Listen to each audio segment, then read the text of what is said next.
Yo, what's going on YouTube? It's your boy GCTV back with another video, and we are here to talk about NFL, I think week 12. We are on week 12. We're going to talk about that, talk about all the games. Obviously, not every game is over yet at the time I'm recording this. We still have to wait for the Monday night game to post this on Tuesday, November 28th. You guys will get it then. Let's get into the games, though. My Packers are actually the first game of the week on Thanksgiving morning, which is so sick. Jordan Love ties a career high with 3 touchdown passes. He leads the Packers to a 7-point win over the NFC North leading Lions. I'm not going to say the Packers still really have a chance this year, but that was a huge game for them to win. Jordan Love dropped back and threw deep on his first snap, taking advantage of what the Green Bay Packers thought the Detroit Lions defense would give them. And the Lions' Thanksgiving curse continues. They continue to lose on Thanksgiving. It's happened every year. They're the laughingstock of the NFL because of it. But yeah, Jordan Love, 22 for 32, 268 yards, 3 touchdowns, amazing game. I mean, Jared Goff played pretty good as well, 29 for 44, 332 yards, 2 touchdowns. Had some fumbles, obviously, but he still played pretty good. David Montgomery had a rush touchdown. Christian Watson had 5 catches for 94 yards and a touchdown. I've been waiting for him to have a good game, finally. He does it. Amon-Ra St. Brown had 9 catches for 95 yards, continue to have a really consistent season. Not really much to say. The Thanksgiving games overall weren't that great, so let's just move on. And here we have the Cowboys enjoying their Thanksgiving festivities. That's a really huge tradition in the NFL every year. The Cowboys play, and they always have the turkey legs, and they have the Salvation Army band and all that stuff. But Darlin Bland or whatever, and Dak Prescott, I think that's his name, and Dak Prescott helped the Cowboys to their 13th straight home win with a 35-point victory over the Commanders. I don't even know why the Commanders try at this damn point. You're not going to beat the Cowboys. Yeah.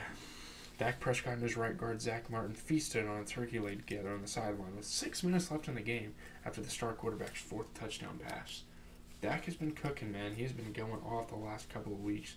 He's going to be sneaking himself in there on the MVP talks, and we're not even going to talk about the halftime shows. Those were garbage this year. I don't really care to talk about it. Sorry if I keep hitting my mic. I'm moving my phone and stuff.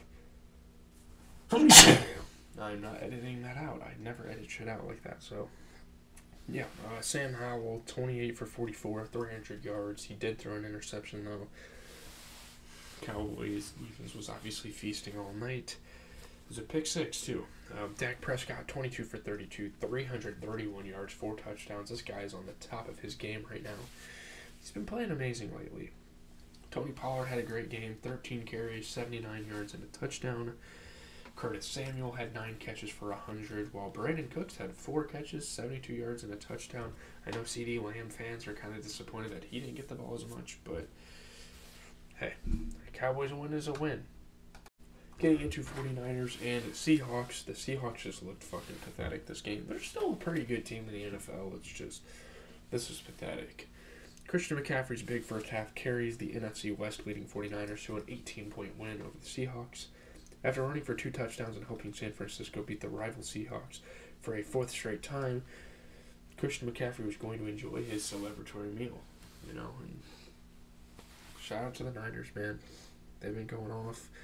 Brock Purdy's been playing okay. I mean, 21 for 30. He threw for a touchdown. He did have a pick, though. But, I mean, he's going against an 18 for 27, 180-yard and pick Geno Smith. You don't really have to do a whole lot to win the game, and especially when Christian McCaffrey playing the way he is with 19 carries, 114 yards, and 2 touchdowns. Not much you need to do, man. Deebo Samuel had 7 catches for 79 yards, while Jackson Smith-Njigba had 2 catches for 41. Just kind of trying to get into that offense as a rookie. I don't know what the hell is happening with the Seahawks. I mean, their season's far from over. They obviously have a lot to play for, but they look fucking pathetic sometimes. So, yeah. We had 4 holiday games, because now we had a Black Friday game between the Dolphins and the Jets, and that was a forgettable last game. Tyreek Hill's special touchdown catch and Javon Holland's 99-yard interception return lead the Dolphins past the Jets. They won by 21. Tyreek Hill got into the end zone, found his new wife in the stands, and tossed her the ball for a special celebration. Yeah, that was pretty wholesome and cool, but I mean, no wonder this game was at 2 o'clock. No one gave a shit about it, and it wasn't fun. It wasn't anything interesting. It was just a classic divisional whooping that that the Dolphins have been delivering to the Jets over the last couple of years. Tua Tagovailoa, 21 for 30, 243 yards and a touchdown. He did have 2 picks, but you're going against Tim Boyle, man. 27 for 38, a touchdown, 2 interceptions. What the hell are we doing, man? I don't know. Raheem Mostert had 2 touchdowns. I had him on my fucking bench in fantasy. That sucks ass. Jalen Waddle had 8 catches for 114 yards, while Garrett Wilson got in the end zone. So those are your highlights. Jalen Waddle finally having a breakout game, stealing from some touches from Tyreek Hill. But Dolphins looking pretty good, man. We'll have to move on to the Sunday games. Oh boy, look at what happens when the Steelers get rid of Matt Canada. Steelers pile up a season high, 421 yards without him. They beat the Joe Burrow-less Bengals by 6. Days after firing offensive coordinator Matt Canada, the Pittsburgh Steelers showed new life on offense. He was the problem. It's for sure now. I mean, obviously one game isn't going to tell the whole story, but Steelers are having a great season with... I mean, they were having a pretty good season with Matt Canada, but they can have an even better season without him. Najee Harris had some nice touchdowns. Trenton Thompson had a pick. Deontay Johnson with that lack of effort play. Jamar Chase had his mouth guard in his hand and he caught the damn ball. Jake Browning had a couple of decent plays. He didn't play too bad. I mean, 19 for 26, 227 yards, a touchdown. He did throw a pick, though. And, I mean, he's going against a really good Kenny Pickett this game. This was a good performance for him. 24 for 33, 278 yards.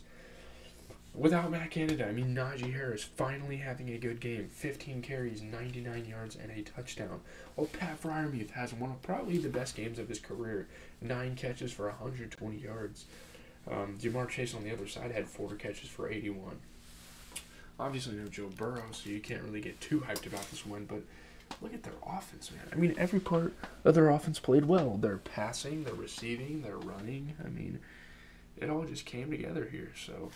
shout out to them for making the right move, and why is my eye like that? Making the right move and firing Canada, man. Next, we have a great matchup between the first rounders, the lottery pick guys, with the Jaguars and the Texans. Lawrence against C.J. Stroud. It's going to be a great division rival for the next probably 5+ years. But Trevor Lawrence throws for 364 yards. The Texans miss a late field goal as the Jags hold on for a 3-point win. Really big win for the Jaguars. They've been looking pretty inconsistent lately, but getting this one was huge. Trevor Lawrence and the Jacksonville Jaguars tried not to make too much of their win over the Houston Texans. With plenty of football left this season, they have games to win. The job's not finished. They got to keep going. The 58-yard field goal attempt hit off the front crossbar. I don't know how you're an NFL kicker and can't hit that. Or, like, not that you can't hit it. You can't even have the kick power to get there. I don't know. T-Law had some nice touchdowns. C.J. Stroud was getting in the end zone on his feet. Yeah, man. Making plays as a rookie. He's been having one of the best rookie QB seasons I've ever seen. Dearness Johnson had some nice plays. I forgot about him, but it's really cool to see him on a roster. Really cool to see him getting out there making some plays. But T-Law, man, 23 for 38, 364 yards, and a touchdown.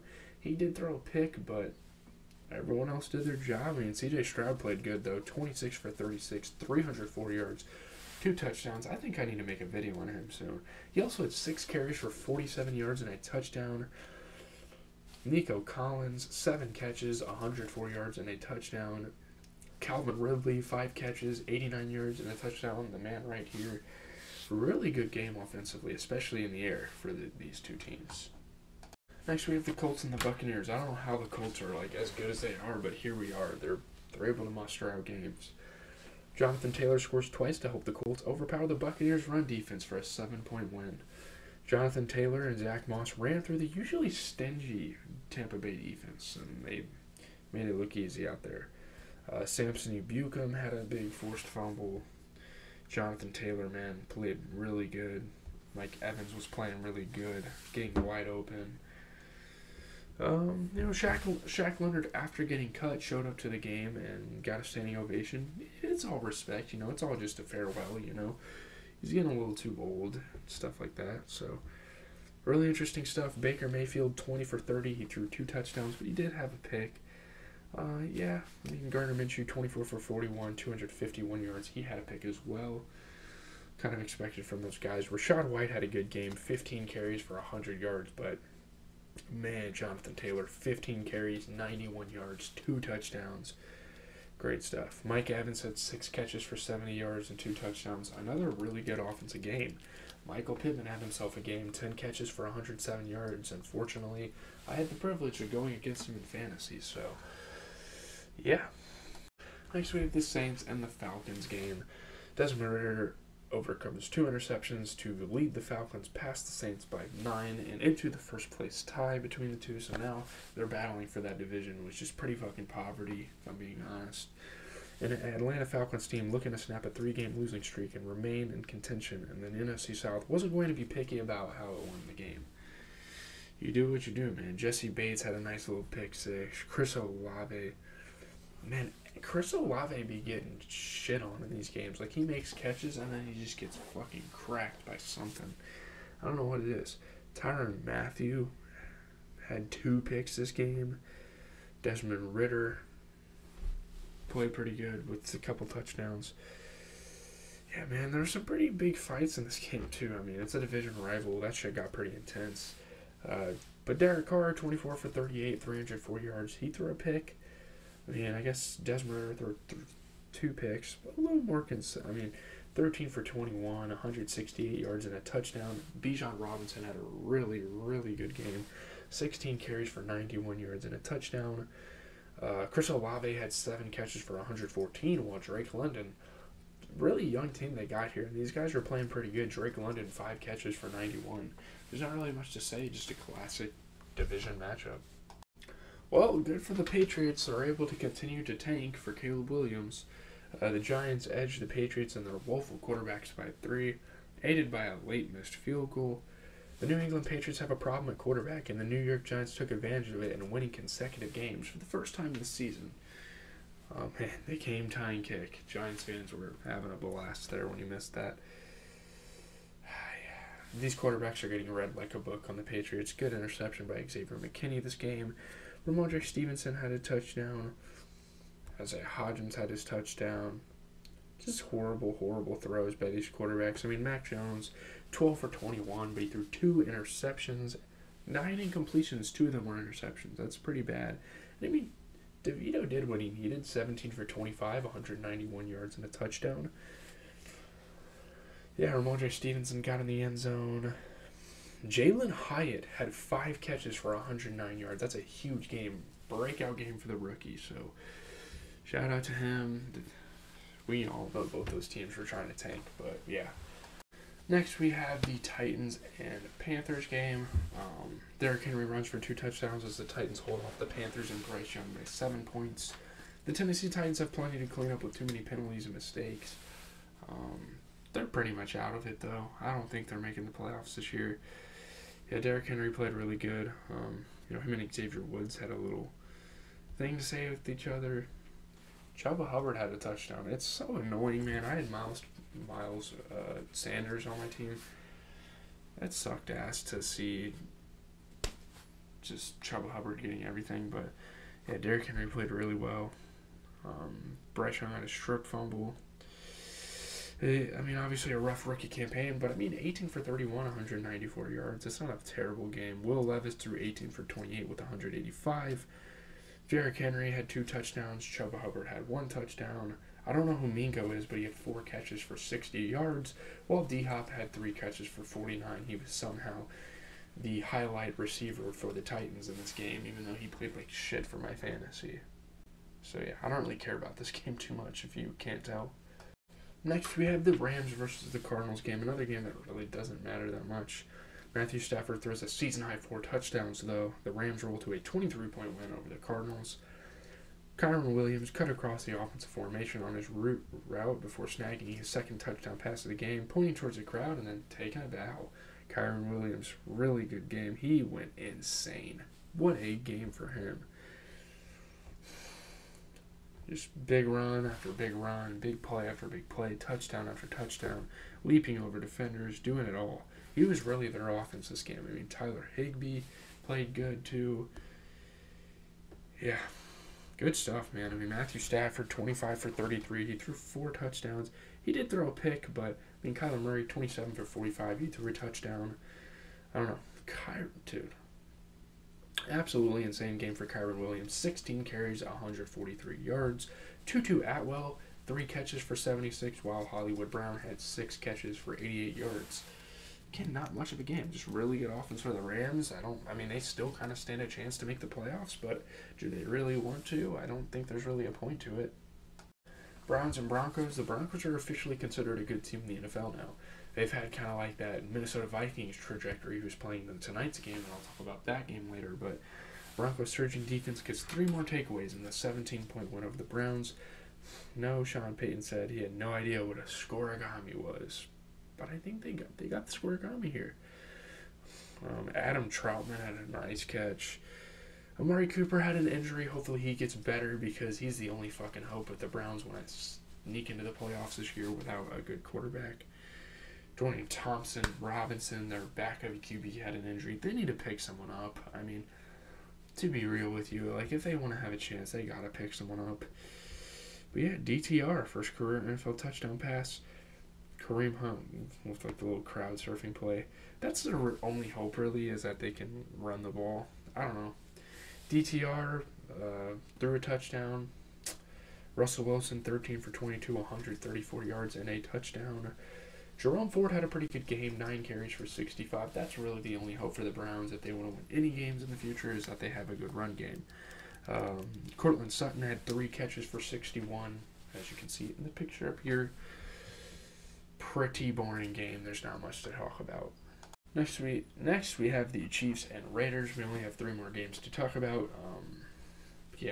Patrick Mahomes throws 2 touchdowns. The Chiefs rally from 14 down to beat the Raiders by 14. They were down 14-0, and they went on a 1-2-3 run to win the game. 3 games in a row without a point in the second half is kind of insane. So, a lot of dimes being thrown by Mahomes this game. He played really good. Jacoby Myers had a nice touchdown. Pacheco played amazing. Dude, I mean, Josh Jacobs had a huge run at the beginning of the game, but what are the Raiders doing? I mean, Aiden O'Connell, you're probably not going to have much games like this from him.